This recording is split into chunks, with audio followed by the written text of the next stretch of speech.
Let me go on X. What did you think of this? Excuse me as I hold on. What did you think of this? No, David Peterson, 5 innings, 5 hits, 1 run, 1 walk, 4 strikeouts. typical David Peterson start. Not wasn't too shocked about it. I know Met fans were kind of like, "Whoa," but you know, Pretty good though, you gotta say, no? that's what I'm saying. It's a typical David Peterson start. Like there's When he's on, you mean? exactly. Let me announce that we're talking Mets real quick. Hold on. Hold on. So I'm worried about Sean Manaea. I got to be honest, man. I mean, I don't think the Mets take too much of a hit besides the money situation. $25 million. Right. But again, they made a decision with him, and he's starting in the bullpen. So Ugh.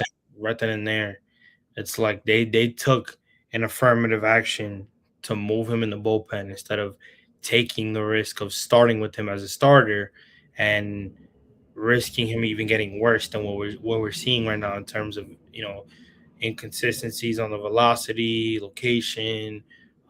So you want him to get his mojo back by getting in the bullpen and not taking that. But do you think that's going to work? I mean, I can't see that working out well for him. It's better than being a starter. You have more pressure as a starter than you do as a reliever. I guess. It also depends when you come into the game, right? I mean, if you're coming in the game when it's. But I, Yeah. I I don't see them putting him because of his velocity dropping and because of where he's at right now. I don't see them ever putting him in a big game situation unless he's been on a roll or he's basically the only option that they have because the other arms that they've overused them or whatever the situation could be. I think if he comes in a starting. Turn and fire. Yeah, let's get this up. I wanted to get this up for you. Turn and fire. Ground ball. That'll sneak into center field. The base hit for Beatty. Bichette will score from second. And the Mets have a 3-1 lead. That's the Mets first baseman right there. Always one of the things. Yeah. So and it was all off of Alcantara. So that was a little impressive. What'd you think about that? What'd you think about? It's funny. I put up that post about when we were talking about Beatty, and I said that Beatty's going to get the first base job. YouTube does not like that one bit. No. They do not like hearing Brett Beatty at first base. Honestly, the first base job has been on a negative side when it comes to Met fans. You give away your primary first baseman, you don't bring them back, and then you put two guys that really don't have the experience in first base within Polanco or Brett Beatty. Maybe Mark Vientos, but then again, Mark Vientos is he's slow compared to Pete. So options are not in anybody's favor. However, they are Major League Baseball players. They do get the reps. They are getting the practice that they need to get to get comfortable in first base. So I think those guys they're mobile. They're mobile. I think those guys will do well, especially Brett Beatty. Brett Beatty's very versatile.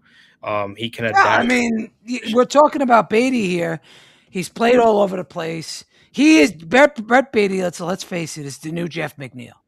However, if he continues to be consistent, I think his job will be at first base every single day, or most days. When he's facing a tough lefty, Polanco will be in there. That's my take on it. Right. Yeah, I think Do that you agree on that, or are you? that's how you have to put it. I think you've had the conversation with Jorge Polanco about playing the first base position. I don't see why all of a sudden you change that and move him away from it. You want him to get those reps. If there's a situation where Brett Beatty, knock on wood, gets hurt or he needs a day off, you want a guy that is already comfortable getting those reps at first base if those type of situation happens. And yeah, I think he would be him and Polanco will be switching. Do you think he's going to earn the job this year? Finally? Because how many years in a row he's come in, it was his job to lose, and he's lost it. Do you think this is the year he finally earns it and stays? I hope so. And I actually think so. I actually believe in this guy this year. Right. But I know a lot of people don't. Yeah. Where are you at? I mean, the fans are divided because you have Brett Beatty fans and you have Mark Viensel fans.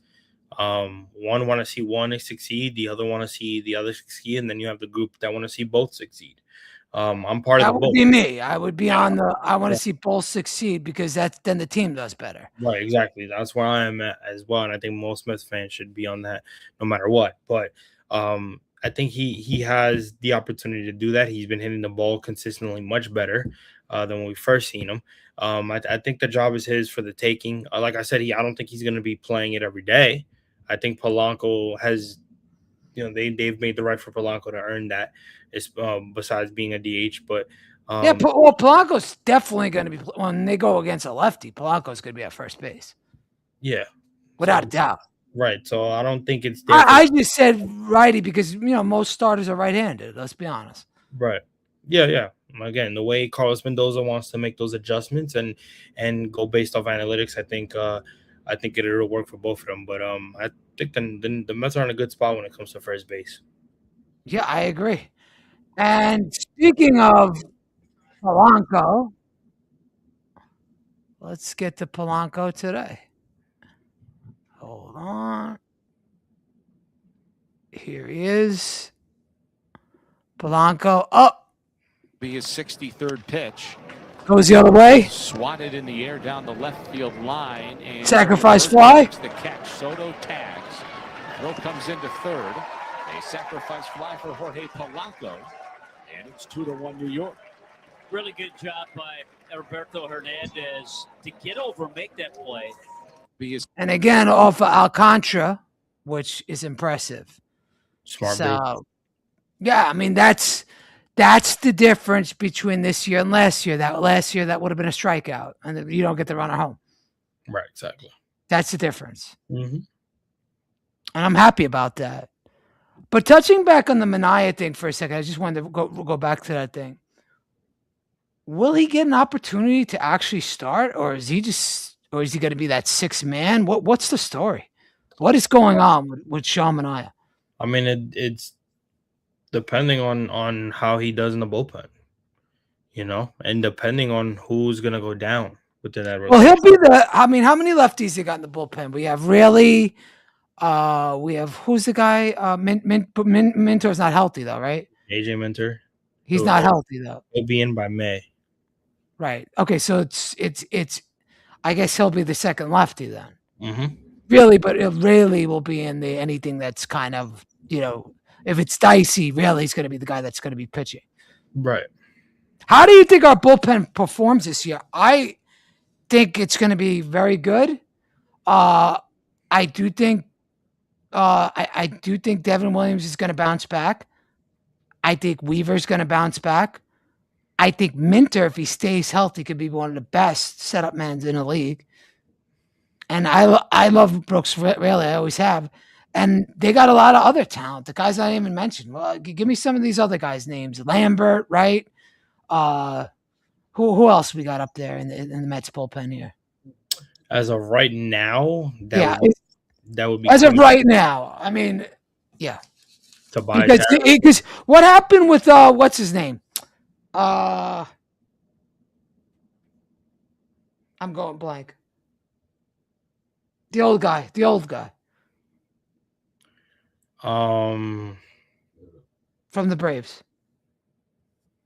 Why can't I remember his name? Why? Oh my God! Why am I blanking out? This is horrible.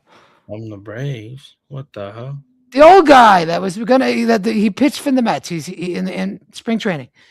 Why can't I remember his name? Oh, Craig Kimbrell. Kimball. Yeah, he's not making a team. But then there's something came out that he might be willing to go to AAA. To AAA. I mean, if he wants to, then. But I don't think he's making the opening day roster. No, I don't think so either. Yeah. But what was your take on that? I mean, kudos to him, a veteran, understanding that he's not the pitcher he once was, and any opportunity that he could get, at this point you got to take it. And here it is, official. Kimbrel will not be on the Mets opening day roster, but he might go down, and he might take that thing. He might take the position with Syracuse, and see if he can pitch his way back up. Let's take a look at Bo Bichette's double today. All right. For the corner, Lindor second.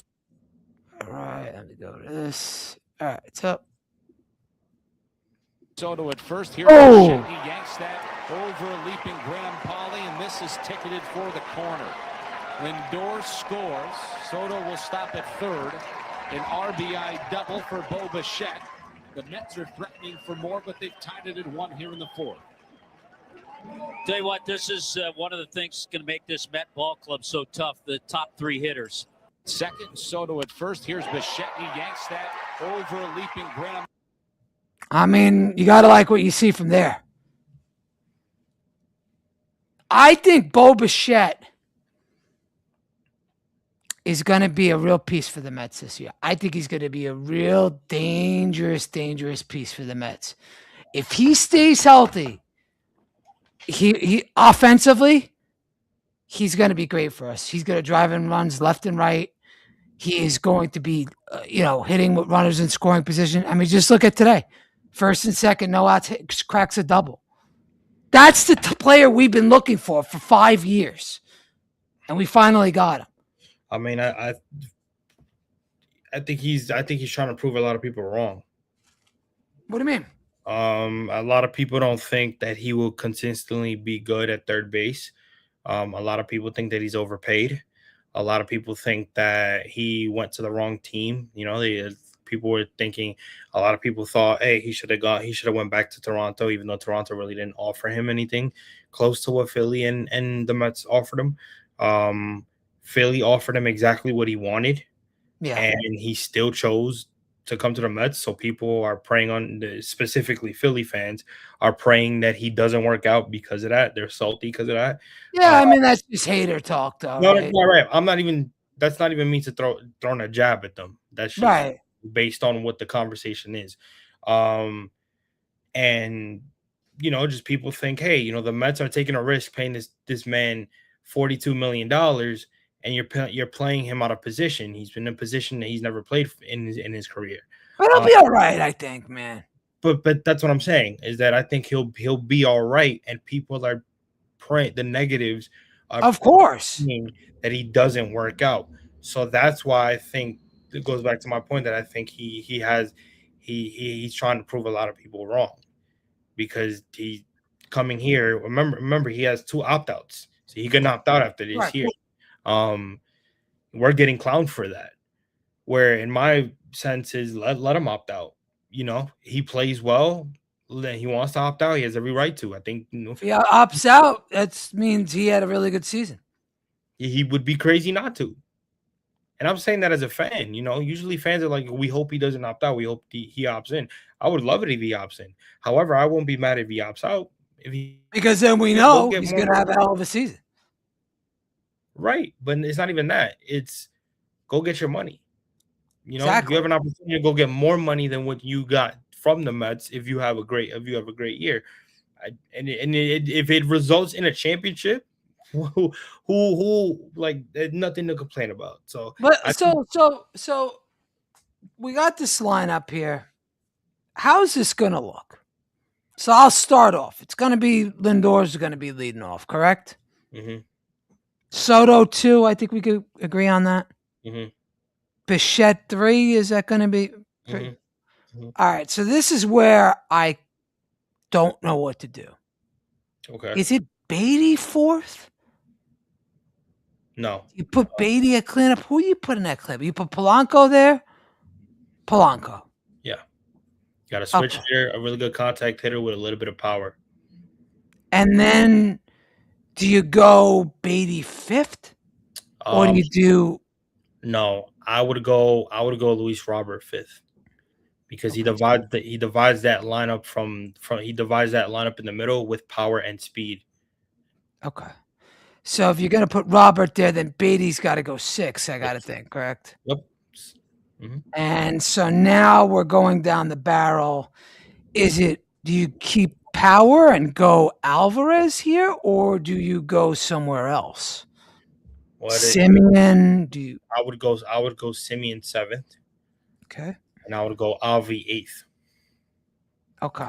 And then I would go Carson Bench 9th. Okay. I actually like that. I do. I like that. I would even consider, and I know they're probably not going to do this, but I would consider putting Robert 4th if he's hitting for a lot of power this year. Now, I know you might going to say, well, Eddie, then you got 2 righties back-to-back with Bichette and Robert.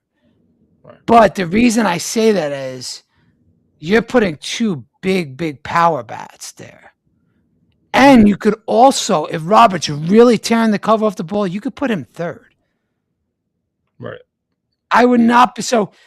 If you're able, if Robert comes back and I'm talking about big comeback here. If Luis Robert is hitting 3rd for this Mets team, I could guarantee you the Mets will be in 1st place. Yeah, I mean, even if he does tear the cover off the baseball, I think his ceiling is 4. Unless Bo Bichette is really cold. But Bo Bichette's a better contact hitter than Luis Robert Jr. So I wouldn't want to take him out of position at 3rd. If you are right though, if he is hitting for power and he's going absolutely like I'm talking 38 home run power, that's what I'm talking about. Then I leave him at 4th because then that's your true power hitter. Cleanup. Yeah, I'd leave him as a cleanup hitter compared to Jorge Polanco, where he could be your 5th and like I said, divide that lineup from the bottom half to the top half. And I know analytics don't like 2 righties back to back, but if he's on one of those tears where he's hitting on pace to hitting almost 40 home runs, you almost got to think you got to put him at the cleanup spot. And I think if Robert's at the cleanup spot again, you're talking about a Mets team that's in 1st place. Yeah, that's assuming that he does hit the ball crazy this year, power wise. I'm having high hopes, and he hasn't done it in 3 years. So that's. I think they're looking at this team more of just straight contact than power. I think they're looking at the power like, hey, we got it's extra. It's good if we get it. If it's good if we get it, but the main thing for us is contact. I agree. Well, that's why I don't. There is one person they're going to look for power on this lineup besides Lindor and Soto. Mm-hmm. There's one guy. It's Alvi. Of course. 100%. This is the year. 2026 is the year that Francisco Alvarez, he has to hit 25 plus home runs. There's no excuses. Enough's enough. This is the year. You got the lineup. You have the hitters in front of you. You have the hitters behind you. I don't want to see him chasing. I want to see Alvarez, and I expect him to hit 25 home runs. What's your expectation? 25 plus. Give me 20. Just because I need to see consistency just from offense in general. I need him to make consistent contact. I can't run straight to power when the guy is barely in the lineup and he's barely hitting the ball consistently. Well, I mean, he's going to be our everyday catcher if he's healthy. Yeah. Well, that's again, this conversation is saying he's healthy. Even if he is healthy, I still need to see consistent hitting. I can't go straight power and say, yo, I need him to hit. Like, I see what you're saying. I just don't want to put the number of home runs on him just yet until he's hitting line drives consistently, until he's hitting doubles in the gap like he was when he first came up. Because that, besides the power, he was hitting balls in the gap, and that was his thing. He was a double machine as well. He used to go to right center a lot. I need to see that Alvi before I can start. The question is, will we see that Alvi? That's that's the question. I think that's the question every Met fan is asking. Right. When it comes to Marcus Semien, I know we brought him in here for his glove, but I'm going to give you a take. And I told you, I think I might have mentioned this to you. I may have not. I'm not sure. I think Marcus Semien is going to be one of the keys to this Mets team because of his leadership. All right. He was brought in here for leadership. Okay. They let go of a guy in Nimmo who was a big leader. Say whatever you want about Nimmo. He was a leader. I don't care what anybody says. Well, I don't want to hear that old captain garbage. Nimmo was a leader. If Nimmo played ball the right way, let's be perfectly honest. All right.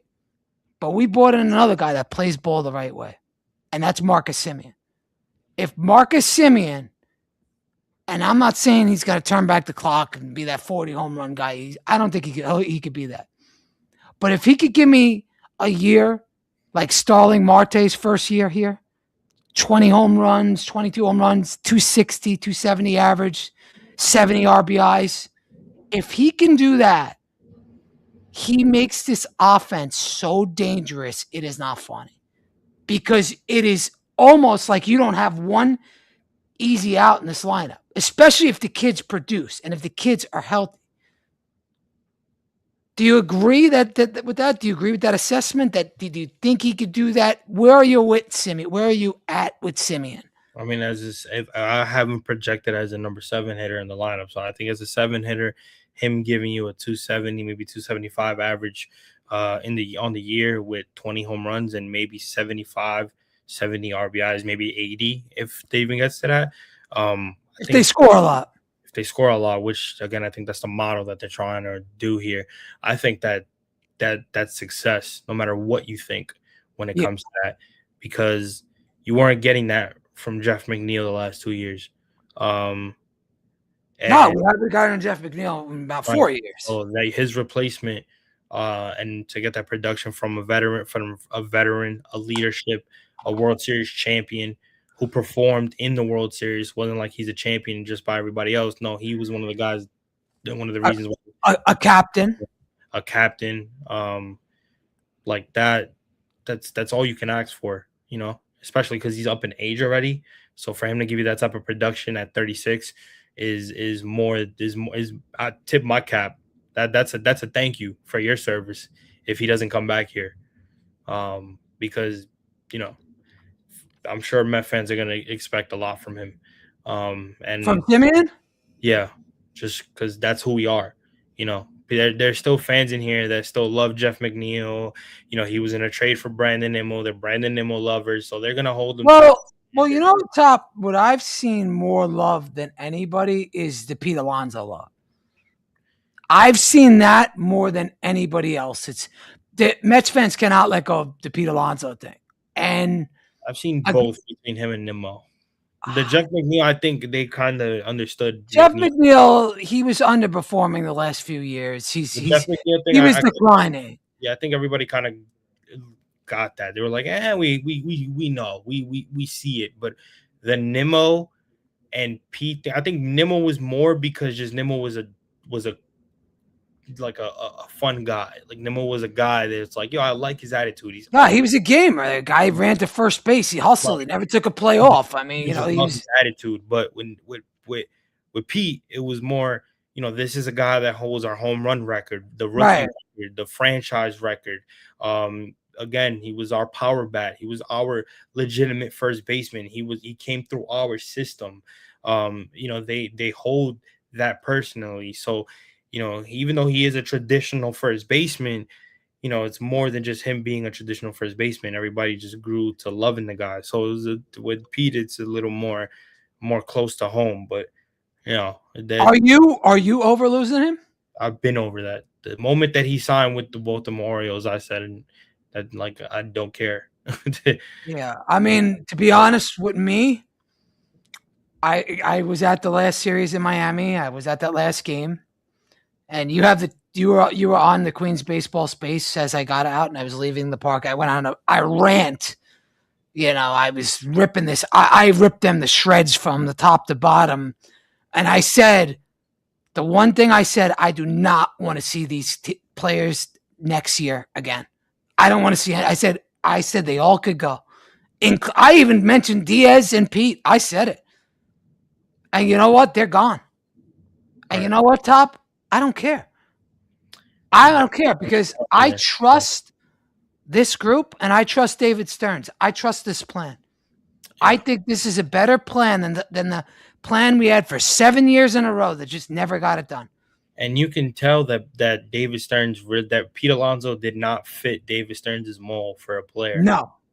There was a lot that Pete was lacking in terms of consistency, especially on the defensive side.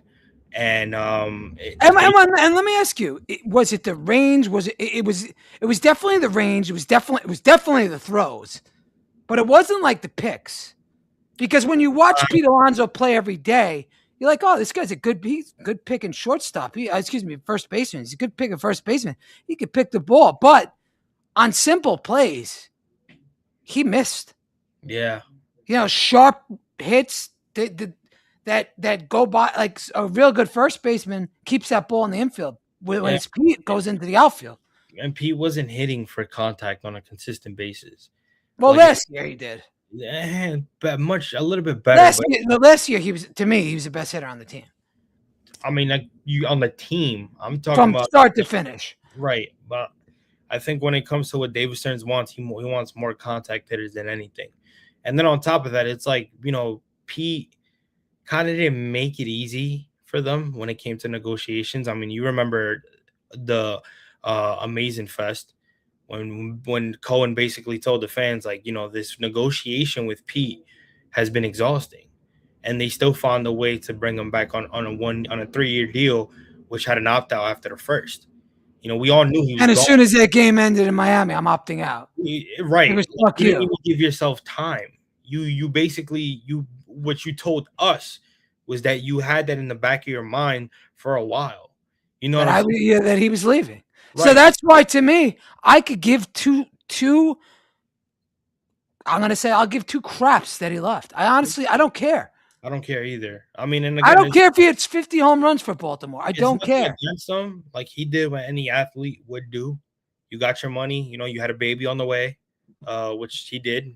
Congratulations to him. You got it. You got to support your family. But at the end of the day, we rep for the letters on the front, not the letters in the back. And at the end of the day, I love Francisco Lindor to death. But if Francisco Lindor was traded tomorrow, knock on wood, it would be sad. But I got to move on because that's it. There's not. Listen, we need to see consistent winning. We need to make the playoffs consistently. We need to win a championship. And David Stearns and so has Steve Cohen have said that they have no aspirations not to build a team to not make the playoffs. They're not trying to tear this down by any means. They're still trying to go out there and spend and win. So if that's the case, you got to bring the players that are going to give you what you're looking for. And that's kind of what I respect David Stearns doing. He went out there after that last game in Miami and basically said, this is what I'm looking for, and this is what we're going to get in the offseason. And every player that has been brought here has fit his philosophy. I've said this multiple times throughout the offseason. So he's gotten the players that he's wanted, and this is basically the first full year that a team that we can judge him by based off what he wants. And let's be perfectly honest. Marcus Semien was brought in here to lock down the right side of the infield. Even though we knew we were losing Pete and we weren't getting some Gold Glover at first base, Marcus Semien will control and get to a lot of balls that in past years would have got by Jeff McNeil, Brett Beatty, Ronald Acuna. Well, maybe not Ronald Acuna, but a lot of the guys that were out there every single day. Mm-hmm. Semien will get to that, and Semien will save a lot of runs. So I think that part of it is what a lot of Mets fans aren't realizing is, yes, Pete left. Yes, he's the greatest home run hitter in our franchise. However, he was flawed. He got our number one pitcher hurt twice. That is not good. Right. And that can't continue. And that's why Pete Alonso's out of here. Yeah. Let's be honest. He got Senga hurt twice. Yeah. You can't do that to an ace pitcher. And he was our ace. Right. So Is what it is, man. Brand new team, season's here. Can't wait. You Baseball. expect? Let me ask you this: do you expect any surprises? Any teams coming out of left field? Anything like that? Um, hmm. It's hard to tell right now. I would, No, obviously, there's no season going yeah. on. If I could probably make a prediction on who I think could probably shock and probably come out of the woodworks, out of the blue, it would have to be, say, maybe Kansas City. Really? Kansas City, just because Bobby Witt keeps getting better. You got guys like Miguel Garcia, who's just coming off an amazing run in the World Baseball Classic. Their pitching is younger, and they're only getting better. They almost made the wild card last year with a winning record, and they didn't. Obviously, they were eliminated from postseason. But Okay. they finished with a winning record, and like I said, Bobby Witt, who just played an amazing WBC for USA, is determined to get them to the playoffs. So he's in his prime. He's on an extension. I wouldn't say Good prime. ball player too. Very good ball player. One of the best shortstops in the league right now. So Probably he might be the best might shortstop. be the best. Yeah. So I'm looking at Kansas City as a team that could definitely go in there and make a wild card this year. What do you think about the San Diego Padres? I'm not too invested. And when I mean invested, like I don't really care. That's a team that has done nothing but spend, but has dropped the ball. And I guess you could probably put them equivalent to us, but they have a little bit of more heavy hitters that have been there for a good amount of years, and they still have not found ways to win. So it's just another situation of until the Dodgers, which they probably will never be, but if they can't get past the Dodgers, they're really not going anywhere. Okay. You know, I think a team that might surprise us a little bit. I think the Pittsburgh Pirates. I think they might have a team, and I'm not saying they're going to make the playoffs or anything. I think they're going to finish over 500 this year for the first time in the first time since about 14 years.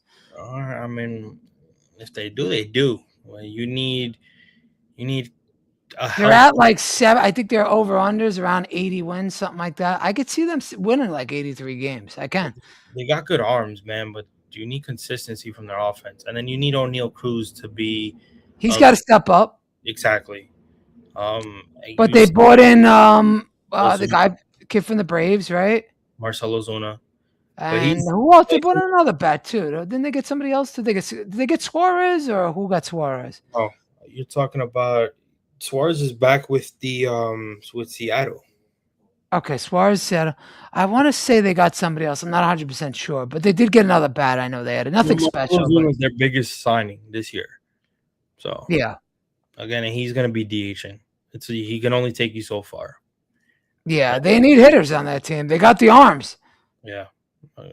So, all right, man. I think we'll wrap it there, man. Appreciate you coming on. Of course, man. Yeah. I don't think we're gonna be. Oh, I don't think we'll be on for a while, but I'll probably be doing Mets something during the week. So if you want to do something, let me know. Absolutely. With that said, if you guys aren't already doing it, follow Top Bunk Sports across all platforms, and if you're not, go to Garden City Media on YouTube and hit that subscribe button. We're almost at 100 subscribers, so I know you guys like those shorts because you guys hit them. So appreciate you guys. Good night. And God bless. Take care, everybody.